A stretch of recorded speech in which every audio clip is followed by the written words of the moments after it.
Industrialist Seshu చీఫన్తో చేతులు కలిపాడంట. శేషుకు phone చేయి.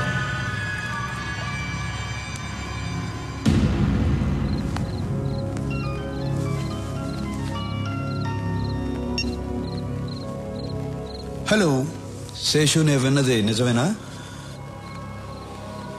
నిజమే సూరి. ఏం చేయమంటావు చెప్పు. 7 ఏళ్ల నుంచి మెడికల్ కంపెనీ రన్ చేస్తున్నాను. 100 కోట్లకు మించి టర్న్ ఓవర్ రావటం లేదు. స్టీఫెన్తో వ్యాపారం చేయడానికి ఒప్పుకున్నాను. వెంటనే 25 కోట్లు ముట్టాయి. ఏంటా బిజినెస్? నా కంపెనీలో తయారవుతున్న మందులతో పాటు తను కూడా డూప్లికేట్ మందులు తయారు చేస్తాడు.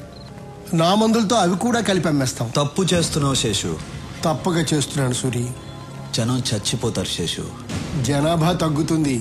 శేషు, వాడితో చేతులు కలపద్దు. సూరి, స్టీఫెన్ ఇక్కడికి వస్తున్నాడని భయపడుతున్నావా? నువ్వేం భయపడకు. స్టీఫెన్తో నేను మాట్లాడతాను. నిన్ను మాత్రం ఏం చేయొద్దని, సరేనా? నువ్వు ఎవరితో మాట్లాడుతున్నావో తెలుసా? తెలుసు. తెలిసే మాట్లాడుతున్నాను.